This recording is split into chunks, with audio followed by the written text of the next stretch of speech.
오늘도 우리 본 말씀에서 상을 얻도록 다름질하라 14번째 말씀드리겠습니다. 너희는 여호와께서 택한 자를 보느냐.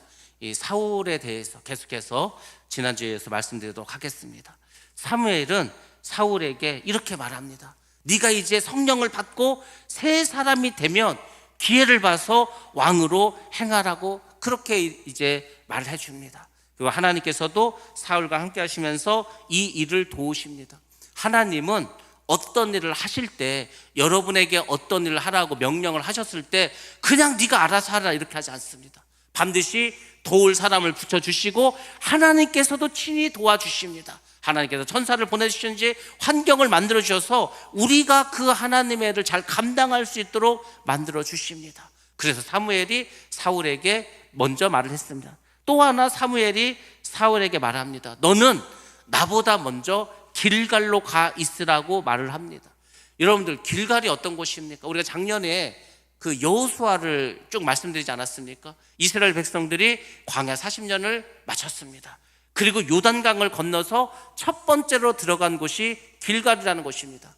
그 길갈에서 이스라엘 백성들은 이제 이 가나안 땅을 하나님께서 주실 것을 믿고 이제 할례를 행합니다. 그리고 12지파의 그 이름으로 돌을 세웁니다. 그래서 후손들이 아버지 저 돌은 도대체 무엇입니까? 이렇게 물어보면 여호와께서 광야에서 우리를 보호하시고 이곳으로 들어와서 우리에게 이 가나안 땅을 주셨다는 것을 기념하기 위해서 세운 돌이라고 그렇게 말하면 된다고 했습니다. 그리고 이 길갈은 앞으로 이제 가나안 땅을 다 정복하러 갈 때 그곳에 본부가 있었던 곳입니다. 바로 여호수아의 본고지가 길갈이었습니다. 그리고 이 길갈에서 이스라엘 백성들은 이제 우리가 애굽의 수치를 전부 굴려보낼 거다. 이 길갈이라는 뜻이 굴려보내라는 뜻이 있거든요. 우리의 그 400년의 종사를 다 잊어버리겠다, 이런 의미로 길갈에서 이제 하나님의 일을 감당했는데, 역시 이 사울에게도 네가 먼저, 나보다 먼저 가서 길갈에 있으라고 합니다. 그래서 사울은 길갈에 가서 7일 동안 사무엘을 기다리고 있습니다. 자, 그러면은 첫 번째로 우리가 생각할 건 이것입니다. 사무엘이 그냥 사울하고 같이 가면 되지, 왜 미리 가서 일주일을 기다리라고 했을까? 여러분, 그러면 사울은 일주일 동안 기다리면서 뭐를 하라는 겁니까? 사실은 그동안 기도를 하라는 겁니다. 왕이 되기 전에 정말로 그 일주일 동안 전심으로 하나님만 생각하고 기도하라는 겁니다. 제가 목사 안수를 받고 100일 동안을 거의 교회 밖을 나가지 않았습니다. 다른 사람도 거의 만나지 않았습니다. 그냥 그 교회 안에서 하나님의 말씀을 보고 기도하고 늘 하나님을 묵상했습니다. 그러다가 제가 이제 저 같이 목사 안수를 받았던 그 목사님을 나중에 만나서 그 얘기를 했어요. 제가 100일 동안 하나님 이상하게 누구도 만나게 하지 않고 그렇게 그냥 말씀만 보고 기도만 하고 하나님만 이렇게 묵상하고 있었다고 하니까 자기도 그랬다는 거예요. 그러면서 이제 기도를 했던 하나님 그랬다는 겁니다. 너하고 나하고 그때가 신혼기간이라는, 신혼기간. 여러분들, 우리가 신혼부부가 되었습니다. 그러면 그 신랑이 다른 여자를 쳐다보겠습니까? 그 신부가 다른 남자를 쳐다보겠습니까? 아닙니다. 신혼부부는 그 서로만 바라보는 겁니다. 바로 하나님께서 주애를 감당하고 목회를 하기 전에 다른 사람을 바라보지 말고 오직 주님만 바라보는 의미에서 그런 시간을 갖게 하셨다고 저한테 이렇게 말을 해주더라고요. 그래서 하나님께서 그런 시간을 갖게 하셨구나. 사울도 마찬가지입니다. 왕이 되는데, 왕이 됐어.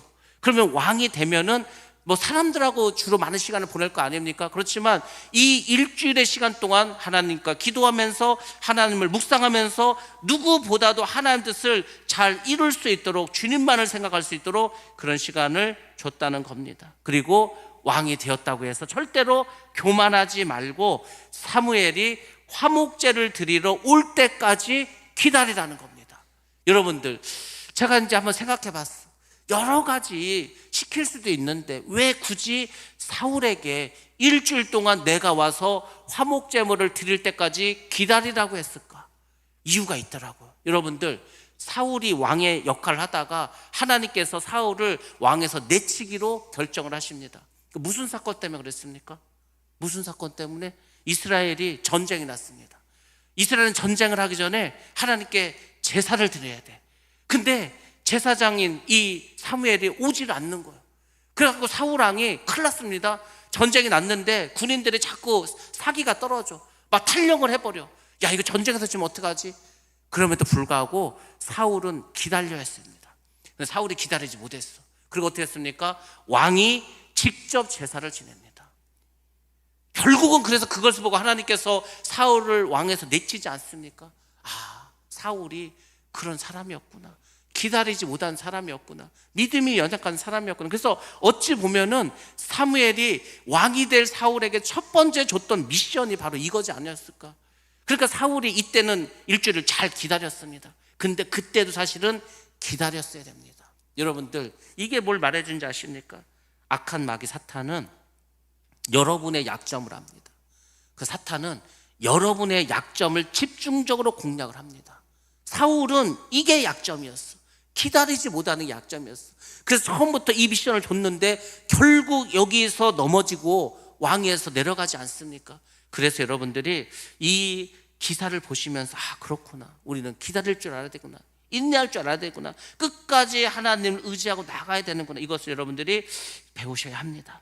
자, 아무튼 사울이 이제 사무엘의 이야기를 듣고 길갈을 향해서 이제 떠나가게 됩니다. 근데 사무엘과 이제 이별을 하고 떠나려고 몸을 일으킬 때, 돌이킬 때 하나님께서 사울에게 성령을 주십니다. 그리고 새 마음을 주십니다. 그날 사무엘이 예언했던 모든 징조들을 다 이루어 주십니다. 하나님은 약속한 것을 반드시 다 이루어 주십니다. 그리고 이제 사울이 사무엘을 떠나야 되기 때문에 그때 성령을 부어 주십니다. 자, 이 일을 통해서 성령을 주시고 새로운 마음을 주신 이 기사를 통해서 하나님은 사울에게 몇 가지 말씀을 주시고 알려주십니다. 첫 번째는 사울에게 말씀을 신뢰하라는 겁니다. 여러분들, 하나님은 말씀하신 것을 다 그대로 이루어 주십니다. 제가 오늘 오후에 이제 간증 집회를 하러 가야 되지 않습니까? 제가 어렸을 때부터 시작해서 오늘날에 이르기까지 일들을 다 기억하면서 한번 다 써봤습니다. 그러면은 여러분들 보시기 바랍니다. 제 인생 속에서 얼마나 많은 어려움과 우여곡절과 힘든 일이 있었겠습니까? 근데 가만히 보니까 힘들고 어려울 때 그때마다 하나님이 함께 하셨습니다. 하나님이 도와주셨습니다. 그 위기를 넘어갈 수 있게 계속해서 하나님이 역사하신 것을 제가 쭉 제 인생을 돌이켜보면서 그걸 보게 하시더라고요. 아, 하나님께서는 말씀하신 대로 정말 하나님께서 말씀하신 대로 이루어 주시는구나. 약속을 잘 지켜주시는 하나님이구나. 그것을 깨닫게 되었습니다. 지금 사울에게도 그걸 알려주는 겁니다. 네가 하나님 말씀을 신뢰하라. 두 번째로는 말씀에 기초한 신앙을 갖게 하시기 위해서 하나님 이것을 보여주십니다. 여러분들, 우리가 신앙생활에 있어서 가장 중요한 두 바퀴가 있다면 기도와 말씀입니다. 어떤 사람은 기도를 더 중요시 말합니다. 어떤 사람은 말씀을 더 중요시 말합니다. 그렇지 않습니다. 이거는 두 바퀴이기 때문에, 두 기둥이기 때문에 동시에 같이 가야 되고 같은 시간을 투자해야 됩니다. 성경을 1시간 봤어. 기도 1시간 해야 됩니다. 이렇게 가야 돼. 근데 만약에 기도는 엄청나게 많이 하는데 말씀을 잘 안 봐. 말씀이 뭔 뜻인지도 몰라. 그럼 뭐가 되는지 아십니까? 내가 복음이 되는 겁니다. 내가 복음에 빠지는 거예요. 기도해서 들은 대로, 기도하면서 본 대로 모든 것을 하려고 합니다. 그것이 이제 나중에 큰 문제를 일으키게 되는 겁니다. 사람들이 다 내가 복음에 빠져. 성경에서 하나님이 주신 말씀을 최우선으로 둬야 되는데 성경을 잘 몰라. 그러니까 내가 기도할 때 듣고 내가 기도할 때 본 것만 말합니다. 여러분들, 제가 금요일 날도 그 연합집회할 때 설교하면서 그 말씀하지 않았습니까? 우리 한국 기독교가 계속 부흥을 했습니다. 1200만까지 갔습니다. 전 인구의 25%가 기독교인이라고 막 했습니다. 근데 그 한국 기독교의 부흥에 급브레이크가 밟히는 사건이 벌어졌습니다. 그게 뭔지 아십니까? 1992년 10월 28일 날 예수님께서 재림하신다는 다미선교회 사건이었습니다. 이 사건이 어느덧 이제 32년 전 이야기지 않습니까? 저도 그때 대학생이었습니다. 그때 우리 이 한국 기독교가 얼마나 그 사건 때문에 큰 피해를 본지 아십니까? 이게 우리 교회만의 일이 아니고 이게 외부에 다 알려져 버렸어. 9시 뉴스에 나왔어. 그뿐만 아니라 뭐 CNN이라든지 유럽의 뭐 방송국이라든지 외국 방송국까지 다 와가지고 취재를 했습니다. 정말 12시가 땡 되면 10월 28일 날 휴거를 할 것인가. 그래가지고요, 그 교회 앞에 외국 뭐 통신사들, 우리나라 방송국들, 가족들 막 다 있었어. 거기 막 흰옷을 입고 찬양을 하고 난리가 났습니다. 12시가 넘었어. 휴거가 안 일어나. 그러니까 뭐 지금 사람들 웅성웅성할 거 아닙니까? 그러다가 이제 거기 있는 목사들 도망가고, 몇 명 붙잡혀서 두들겨 맞고, 거기서 기도한 사람 가족에 끌려 나가고. 이 사건이요, 한국 기독교에 엄청나게 큰 찬물을 뿌렸습니다. 그럼 여러분들, 그 일은 왜 일어났습니까? 물론 이장님 목사가 자기가 성경을 연구해 보니까, 기도를 해보니까 이런 일이 벌어졌다고. 근데 이장님 목사만 그랬습니까? 아닙니다. 그 교회 어린 아이도 10살밖에 안 된 애가 기도를 했는데 하나님이 진짜로 온다고 했다는 거예요. 날짜도 보여줬다는 거예요. 다른 사람들 다 그렇게 말을 해. 그게 성경에 92년 10월 28일이라고 쓰여 있습니까? 없지 않습니까? 예수님도 뭐라 하겠습니까? 그날은 나도 모른다, 천사도 모른다, 아버지만 아신다고 하지 않았습니까? 왜 근데 성경은 분명하고 확실하게 이렇게 알려주셨는데 왜 10월 28일을 말해가지고 결국은 그 사건 때문에 한국 기독교가 엄청난 피해를 입었습니다. 그때 딱 정지가 돼버려. 부흥하다가 정지되고 정체되고 하락했습니다. 지금은 그때에 비하면 거의 반쪽 나버렸습니다. 한국 기독교가. 그렇게 일이 일어난 엄청난 사건이지 않았습니까? 그래서 우리가 말씀에 기초하지 않은 신앙은 결국은 문제를 일으키는 것을 반드시 여러분들이 기억하셔야 됩니다. 하나님이 지금 사울에게 그걸 알려주는 거예요. 너 왕 됐다고 네 마음대로 뭐 다른 사람 말 듣고 그렇게 하지 말라는 거예요. 내 말을 들으라는 거예요. 내 말을. 이것을 확실하게 각인시켜주고 있습니다. 세 번째는 하나님 사울과 함께 하실 것을 알려주십니다. 여러분들, 하나님은 정말로 우리와 함께 하십니다. 그 임마누엘의 축복, 예수님의 이름이 뭔지 아십니까? 임마누엘입니다.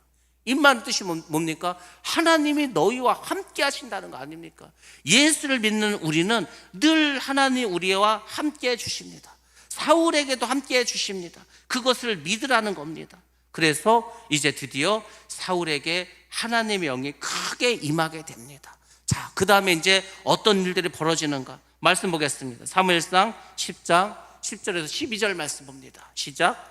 그들이 산에 이를 때에 선지자의 무리가 그를 영접하고 하나님의 영이 사울에게 크게 임함으로 그가 그들 중에서 예언을 하니 전에 사울을 알던 모든 사람들이 사울이 선지자들과 함께 예언함을 보고 서로 이르되 기스의 아들에게 무슨 일이 일어났느냐, 사울도 선지자들 중에 있느냐 하고, 그곳에 어떤 사람은 말하여 이르되 그들의 아버지가 누구냐 한지라. 그러므로 속담이 되어 이르되 사울도 선지자들 중에 있느냐 하더라. 아멘. 아멘. 사무엘과 사울이 이제 같이 산에서 내려옵니다. 그때 선지자의 무리들이 사울을 보고 사울을 영접합니다. 그리고 어떻게 합니까? 하나님 영이 사울에게 임합니다. 그러면서 어떻게 됐죠? 사울이 예언을 하기 시작합니다. 그래서 사람들이 사울이 예언하는 거 보고서 깜짝 놀랍니다. 야, 저 기스의 아들 아니야? 기스의 아들? 기스의 아들 그 사울인데 저 도대체 쟤한테 무슨 일이 벌어졌지? 왜 지금 사울이 지금 선지자 중에 같이 있지? 못 믿겠다는 거예요. 저 선지자가 아닌데 왜 저 선지자들의 무리에게 같이 있지? 그러면서 뭐라고 합니까? 막 사울이 막 뭐라 하죠? 막 지금 예언을 막 하는 거예요. 저 사울의 기스의 아들, 우리가 아는 기스의 아들 맞는데 왜 제가 지금 저기서 저렇게 하고 있지? 예수님께서 고향에 갔더니 사람들이 그러는 거, 저 마리아의 아들인데, 저 누이도 우리가 알고 동생도 우리가 아는데, 그 목수 아네, 목수인데, 근데 막 기적을 행해. 하나님의 말씀을 선포해. 그러니까 사람들 받아들입니까? 안 받아들이지. 이때 사람들 마찬가지. 지금 사울이 막 내려오면서 예언을 하니까 사람들이 저 지금 기스의 아들 사울이 맞냐고 막 계속해서 사람들 사이에 막 어떤 논쟁이 막 일어나고 놀라기 시작했습니다. 여러분들, 우리에게도 성령이 임하면 하나님의 말씀을 대언할 수가 있습니다. 우리가 예언이라는 말을 잘못 이해했습니다. 왜냐하면은 우리 한국 사람들은 우리의 피 속에 샤머니즘적인 DNA가 굉장히 강합니다. 그래서 외국에서 오신 목사님들이 늘 우리 한국 목사들한테 얘기하는 게, 한국 사람들은 굉장히 유교적이고 불교적이고 샤머니즘적이라는 거예요. 우리는 모르죠. 왜? 원래 그렇게 믿어왔으니까. 여러분들, 하나님은 하나님의 말씀을 통해서 우리에게 말씀을 주십니다. 그 예언할 때 예자가 맡길 예자입니다. 하나님의 말씀을 맡겨주셨다는 겁니다. 근데 우리는 예언이라고 말하면 점치는 걸 생각합니다. 미래에 일어날 일을 생각합니다. 그건 귀신이 주는 거죠. 여러분들, 귀신은 과거의 일은 귀신같이 알아맞힌다. 왜냐하면 과거에 다 봤거든. 그러니까 이제 무당이나 점쟁이를 통해서 그 사람의 과거를 맞춰. 그럼 사람들이 깜짝 놀랍니다. 아니, 어떻게 알지? 어떻게 내가 이렇게 살아온 걸 어떻게 알았을까? 그러면서 그 무당과 점쟁이에게 완전히 솔타이 돼버려, 묶여버립니다. 그 다음부터는 이제 무당이 시키는 대로, 점쟁이가 시키는 대로 하는 거예요. 근데 참 신기한 게 뭐냐면 미래에 일어날 일은 다 맞히는 게 아니야. 처음에는 영빨이 있어서 잘 맞히는 것 같아. 근데 가면 갈수록 맞을 때도 있고 안 맞을 때도 있고 막 해. 그럼 여러분, 우리가 볼 때는 그렇게 안 맞는 게 있으면 점쟁이하고 무당들 다 없어져야 되는데 여전히 막 성업을 합니다. 왜 그러냐면은 이들에게는 강력한 무기가 있어. 자기가 뭘 예언해 줬는데 틀렸어. 그러면은 그 사람 불러다가 혼냅니다. 네가 정성이 부족해서 신이 노했다는 거야. 그러니까 헌금 더 하라는 거야. 더 막 정성을 들이라는 거야. 막 혼내버려. 그것도 헌금도 더 많이 해. 이게 무당들이 한 짓이지 않습니까? 그렇죠. 근데 이것을 잘못하면은 교회도 그럴 수 있다는 거예요. 그래서 여러분들이 항상 하나님의 예언은 이런 식으로 받아야 됩니다. 자, 성경 말씀 보겠습니다. 골로새서 3장 16절로 17절 말씀 보겠습니다. 시작. 그리스도의 말씀이 너희 속에 풍성히 거하여 모든 지혜로 피차 가르치며 권면하고 시와 찬송과 신령한 노래를 부르며 감사하는 마음으로 하나님을 찬양하고 또 무엇을 하든지 말에나 일에나 다 주 예수의 이름으로 하고 그를 힘입어 하나님 아버지께 감사하라. 아멘. 아멘. 이 골로새서 3장 16절과 17절 말씀이 뭐냐면 1992년 7월 21일 저기 동학사 뒤쪽 갑사 쪽에 가면 국제금식기도원이라고 있습니다. 그때 이원일이라는 목사님이 그 집회에 오셔서 저에게 주신 하나님의 예언의 말씀입니다. 예언의 말씀은 하나님의 말씀으로 받는 겁니다. 그럼 저 말씀이 어떻게 되나 보시기 바랍니다. 그리스도의 말씀이 너희 속에 풍성히 거하여. 제가 목사지 않습니까? 목사니까 당연히 말씀이 풍성히 거하죠. 모든 지혜로 피차 가르치고 권면하고. 제가 여러분을 가르치지 않습니까? 여러분의 어떤 문제가 어려움 있을 때 권면해 주지 않습니까? 시와 찬미와 신령한 노래를 부르며. 제가 찬양도 인도하지 않습니까? 찬양도 잘 부르지 않습니까? 감사하는 마음으로 하나님을 찬양하고. 또 어떻게 합니까? 무엇을 하든지 말에나 일에나 다 주의 이름으로 하고. 제가 모든 것을 다 주님의 이름으로, 주님의 영광으로 해서 하라고 하지 않습니까? 그리고 그를 힘으로 하나님 아버지께 감사하라. 감사하지 않습니까? 이게 예언입니다. 예언이 뭐 네가 저 동쪽 가서 장사를 해야 사업이 잘 되고 서쪽 가야지 잘 되고, 이거는 우리가 알고 있는 샤머니즘적인 예언이고, 원래 성경에서 말하는 예언은 하나님의 말씀을 대언해 주는 겁니다. 하나님의 말씀을 맡기는 거. 이 사람에게 하나님이 너에게 이런 말씀을 주셨어. 그러니까 성경에서 그 말씀이 있어야지 그것이 성경적인 예언이라는 겁니다. 우리가 고린도전서에 보면은 예언의 은사에 대해서 말하고 있지 않습니까? 그 예언의 은사에 대해서 뭐라고 성경이 가르쳐주고 있습니까? 일단은 예언은 교회의 유익을 위해서 하라고 알려주고 있습니다. 교회의 유익을 위해서 해야 되겠죠. 그리고 교회의 질서를 반드시 지켜야 됩니다. 그러니까 내가 예언 사역을 한다든지 예언하는 일을 하려면은 최소한 신학을 하든지 아니면 성경을 충분히 배우든지 교회의 유익을 위해서 해야 되고, 반드시 담임 목사의 지도를 받아야 됩니다.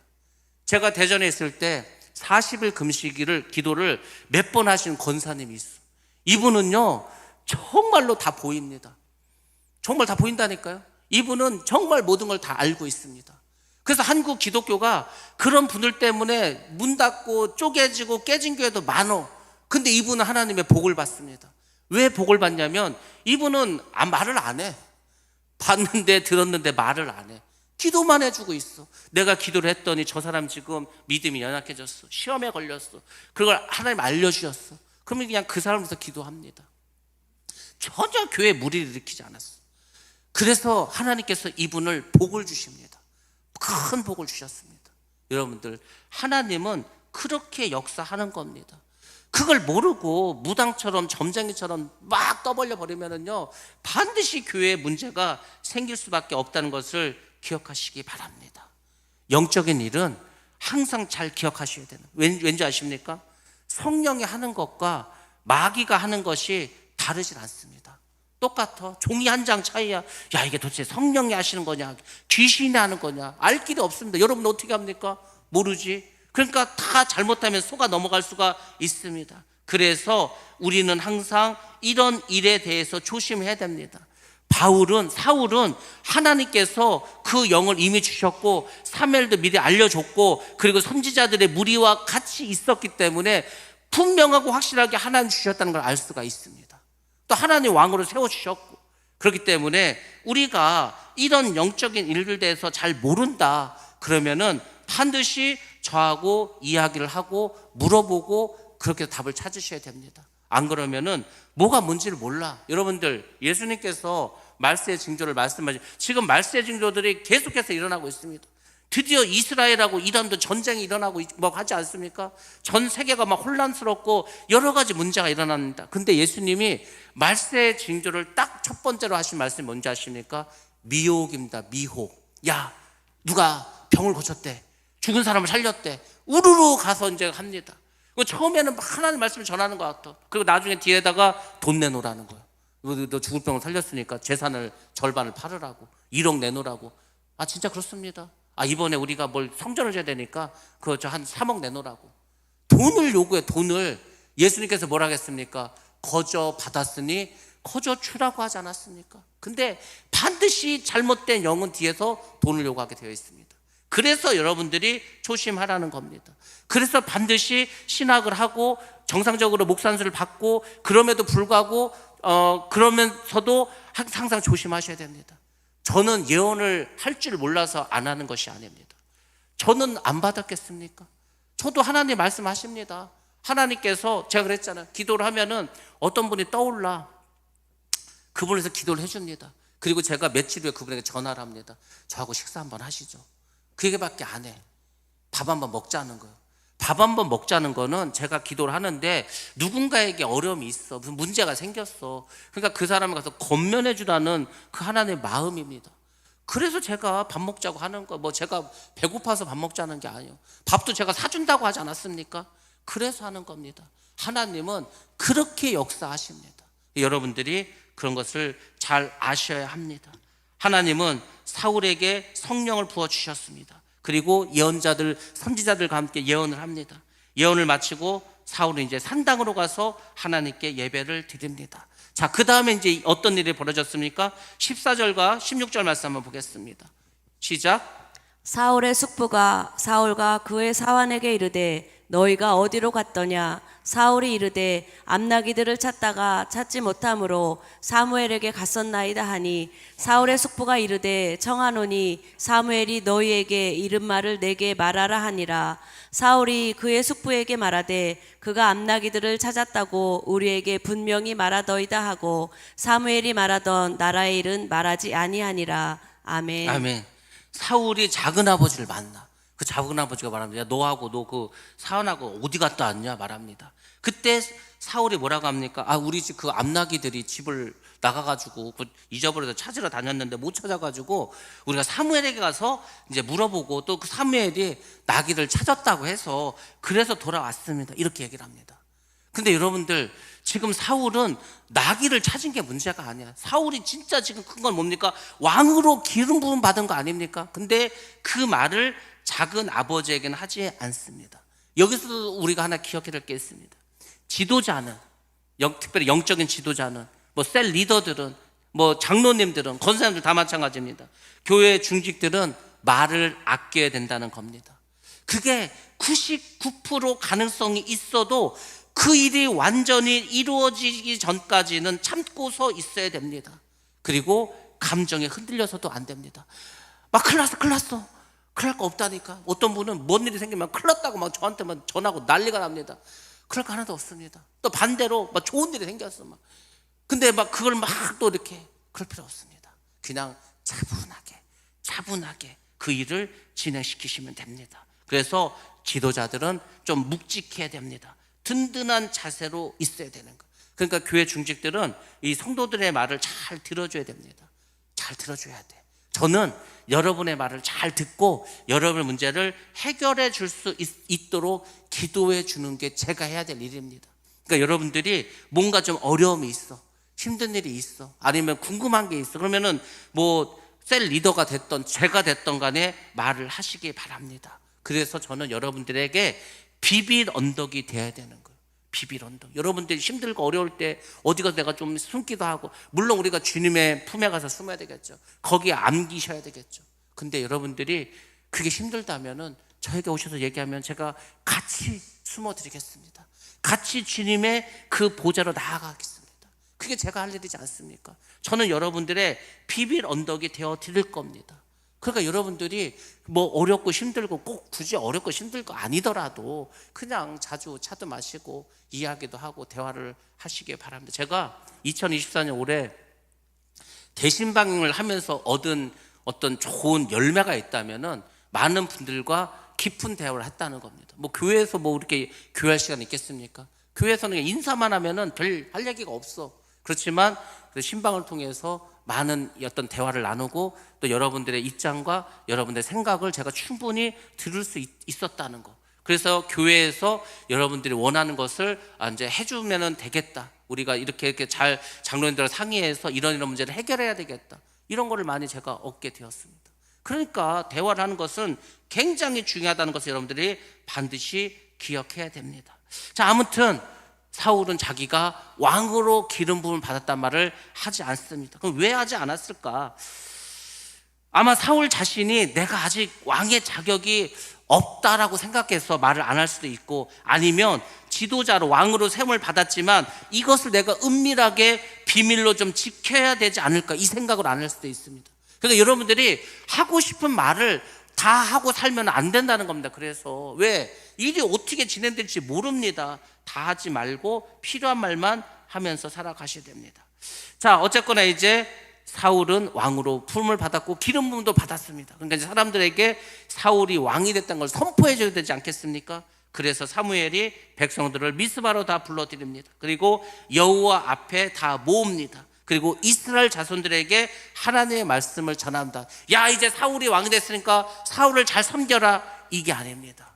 사무엘은 그 전에 굉장히 중요한 얘기를 이스라엘 백성들에게 합니다. 그게 뭡니까? 하나님은 너희들에게 왕을 세울 생각이 없으셨다. 왜? 하나님 그분이 너희들의 왕이기 때문에. 근데 너희들이 왕을 원했기 때문에 어쩔 수 없이 하나님 왕을 세워주는 거다. 이 얘기를 먼저 하고 하나님과 이스라엘의 관계를 먼저 백성들에게 이야기해 줍니다. 첫 번째는 뭡니까? 하나님은 이스라엘을 애굽에서 인도하신 분이다. 이것을 잊지 말라는 겁니다. 두 번째 뭡니까? 하나님은 이스라엘을 애굽의 손과 그들의 압제하는 모든 나라의 손에서 구원해 주셨다. 그래서 세 번째, 그래서 하나님은 친히 그들의 왕이 되셨다. 그러니까 너희들이 사울이라고 아직 말은 안 했습니다. 너희들이 원해서 어떤 사람을 왕을 세울 건데 그 사람이 왕이라 하더라도 너희들의 진짜 왕은 하나님인 것을 잊지 말아라. 그 얘기를 먼저 백성들에게 이야기해 줍니다. 자, 그리고 하나님을 떠나지 말라고 강조하면서 이렇게 말합니다. 19절에서 21절 말씀 한번 보겠습니다. 시작. 너희는 너희를 모든 재난과 고통 중에서 친히 구원하여 내신 너희의 하나님을 오늘 버리고 이르기를 우리 이에 왕을 세우라 하는도다. 그런즉 이제 너희의 지파대로 1000명씩 여호와 앞에 나아오라 하고, 사무엘이 이에 이스라엘 모든 지파를 가까이 오게 하였더니 베냐민 지파가 뽑혔고, 베냐민 지파를 그들의 가족별로 가까이 오게 하였더니 마드리의 가족이 뽑혔고, 그 중에서 기스의 아들 사울이 뽑혔으나 그를 찾아도 찾지 못한지라. 아멘. 아멘. 하나님은 이스라엘의 모든 재난과 고통 가운데서 구원해 내신 왕이셨습니다. 그렇지만 왕이신 하나님을 버리고 너희가 왕을 세워달라고 했다. 그래서 어떻게 됐습니까? 사무엘은 사람이 왕이 아니라고 거듭해서 말해줍니다. 지금도 마찬가지입니다. 지금도 왕은 하나님이십니다. 우리 주님이십니다. 절대로 사람이 아닙니다. 모든 이단의 교주들은 결국 자기가 하나님이라고 하고 재림 예수라고 하고 성령이라고 말합니다. 전부 다 가짜입니다. 오직 하나님만 우리의 왕이십니다. 하나님의 방식대로 하나님께서 이제 왕을 뽑습니다. 하나님의 방법이 뭡니까? 지파대로 1000명씩 나오라는 거예요. 제비뽑기를 하시겠다는 거죠. 그래서 거기서 베냐민 지파가 뽑힙니다. 그리고 베냐민 지파를 가족별로 쓰라고 합니다. 그랬더니 누가 나왔습니까? 그 가족 중에서 마드리 가족이 뽑혔습니다. 너희 마드리 가족들, 너희들 집안별로 한번 다 서보라고 합니다. 그리고 기스 집안이 뽑혔고 그의 아들 사울이 뽑히게 되었습니다. 그러니까 하나님은 하나님의 방식으로 사람을 뽑는다는 것도 꼭 기억하시기 바랍니다. 사람이 뽑는 게 아니라니까요. 하나님이 뽑습니다. 그리고 어떻게 했습니까? 이제 사울을 왕으로 이제 뽑힌 것을 이제 백성들이 알게 됐는데 사울이 거기 없어. 야, 그 사울이 어디 갔냐? 사울을 찾으라고 합니다. 하나님이 사울이 짐 보따리 사이에 숨었다고 말을 합니다. 참 신기하죠. 사울이 왜 또 거기에 숨어 있을까? 사울은 지금 자기가 제비뽑기가 되어서 왕으로 뽑혔고 지금 사무엘에게 기름 부음을 받았는데도 불구하고 여전히 이때까지도 내가 왕의 자격이 없다고 생각을 합니다. 그래서 숨어 있었습니다. 숨어 있어도 하나님 다 찾아내죠. 그러니까 사울이 이때까지는 아주 겸손한 사람이라는 것을 알 수가 있습니다. 그리고 이제 사울을 데려오라고 하고 사무엘이 이렇게 선포합니다. 24절 말씀 자 같이 봅니다. 시작. 사무엘이 모든 백성에게 이르되 너희는 여호와께서 택하신 자를 보느냐 모든 백성 중에 짝할 리가 없느니라 하니 모든 백성이 왕의 만세를 외쳐 부르니라. 아멘. 아멘. 사무엘은 이렇게 이제 선포합니다. 여호와께서 택하신 자를 보라. 오늘 제목이지 않습니까? 너희들이 왕을 세워 달래서 하나님께서 너희를 위해서 하나님이 택하신 이 사람을 보라는 겁니다. 훌륭한 사람이다. 소개를 해줍니다. 그리고 백성들이 만세를 외치고 드디어 사울이 왕으로 세움을 받게 됩니다. 여러분들 다 이 일을 한번 보시기 바랍니다. 모든 것을 하나님이 하시지 않습니까? 모든 것을 사울에게 성령의 충만함을 주고 새 마음을 주시고 사무엘을 뽑으시고 사무엘에게 왕이 되게 하는 모든 일들을 다 하나님이 하십니다. 성경이 우리에게 보여주는 게 뭐냐면 모든 일은 하나님이 하신다는 겁니다. 근데 그것을 누굴 통해서 한다는 겁니까? 성령이 충만한 사람을 통해서 하신다는 겁니다. 그래서 여러분들이 하나님의 일을 하시려면은 성령 충만하시기 바랍니다.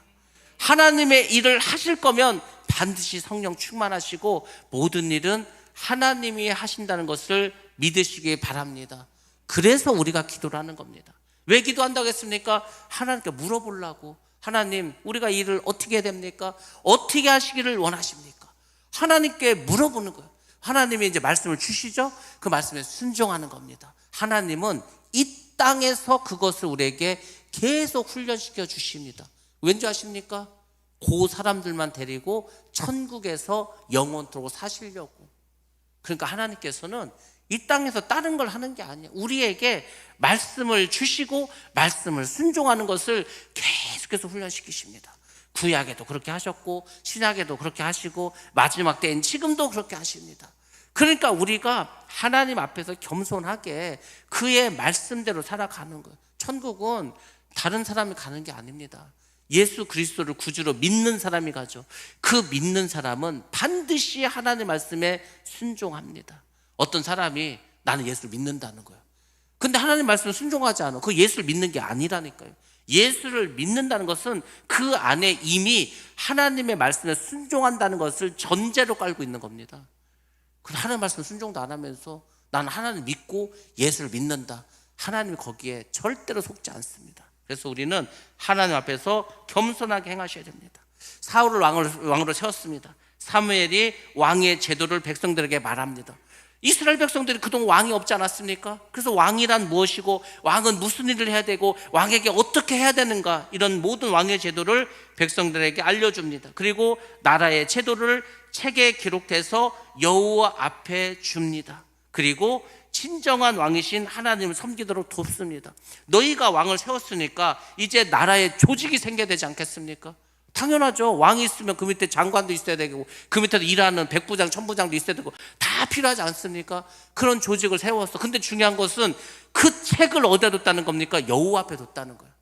너희들이 어떤 국가의 일을 정할 때 여호와 앞으로 나오라는 겁니다. 하나님께 물으라는 거예요. 절대로 니들 멋대로 내가 왕이니까 내가 장관이니까 내 멋대로 한다 이렇게 하지 말고 전쟁이 일어나던 국가의 중대사가 있던 어떤 일이 있어도 여호와 앞에 나오라는 거예요. 그래서 그 책을 여호와 앞에 두었다는 겁니다. 자, 이렇게 해서 이제 다 이야기를 하고 백성들 집으로 돌려보냅니다. 사울도 기브아에 있는 자기 집으로 돌아갑니다. 그때 하나님께서 성령에 감동된 유력한 자들, 능력자들, 이 사람들을 사울과 함께 따라가게 하십니다.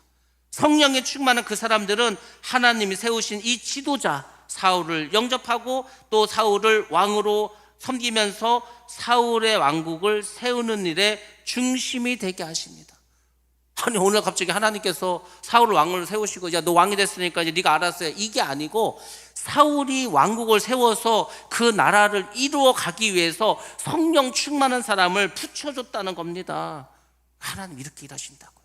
하나님은 그냥 일하지 않습니다. 반드시 하나님의 사람을 부르시고 성령 충만케 하시고 그 사람들을 통해서 하나님의 일을 하시는 겁니다. 교회도 마찬가지입니다. 교회를 여러분들 돈으로 교회를 하는지 아십니까? 아닙니다. 교회를 막 유력한 자들, 막 시장, 군수, 국회의원 뭐 이런 사람들이 그 교회 다녀야 그 교회가 뭐 잘된 줄 아십니까? 아닙니다. 하나님은 성령 충만한 사람, 그 사람을 데리고 하나님의 교회를 이끌어 가실 줄로 믿습니다. 교회는 세상 조직이 아니라니까요.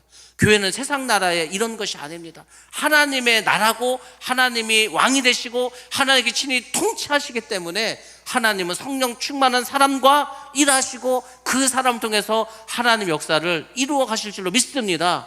우리 교회가 앞으로 선교하는 일이나 전도하는 일이나 자녀를 교육하는 일이나 아니면 교회 생활 모든 일들, 이것을 우리가 다 행해 나갈 것입니다. 그러면 하나님은 누굴 데리고 일하실까? 성령 충만한 사람을 데리고 일하실 줄로 믿습니다. 여러분들 성령 충만하셔야 돼요. 성령 충만하셔야 하나님의 일을 감당할 수가 있습니다. 자, 이렇게 이제 사울이 집으로 가고 있는데 어떤 불량배들이 와가지고 말합니다. 자기는 사울을 왕으로 인정하지 못하겠다는 거예요.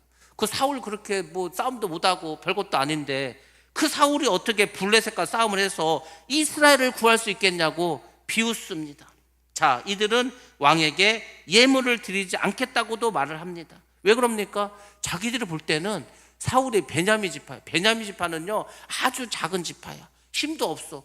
기왕에 왕이 되려면 에브라임 지파나 뭐 유다 지파나 이게 좀 사람도 많고 유력한 집안에서 나와야지 어찌 그 베냐민 지파같이 보잘것없는 데서 왕이 나오냐고 인정을 안 하겠다는 겁니다. 여러분들, 하나님이 세운 사람을 사람들이 무시하고 멸시할 수 있죠. 근데 그것이 인간적으로 생각할 때 거기 작은 집하고 사울 별거 아니고 그래서 무시한다? 하나님께 그 사람 반드시 심판받습니다. 하나님은 하나님이 세운 사람은 하나님께서 이끌어 가십니다. 하나님께서 능력을 주십니다. 하나님께서 그 하나님의 일을 감당할 수 있도록 힘과 능력을 부어주십니다. 그 내가 마음에 들지 않다 하더라도 따르셔야 되는 거예요. 한국 사람들이 뭘 못하냐면은 하나님께서 지도자를 세워놨어. 근데 저 사람은 내가 미는 사람이 아니야. 내가 좋아하는 사람도 아니야. 그럼 거부해버립니다. 그러니까 이쪽에서 왕이 돼도 거부, 이쪽에서 왕이 돼도 거부. 그럼 나라가 항상 시끄러운 겁니다. 일단은 세워졌으면 하나님이 세우셨다고 생각하고 따라가야 되겠죠.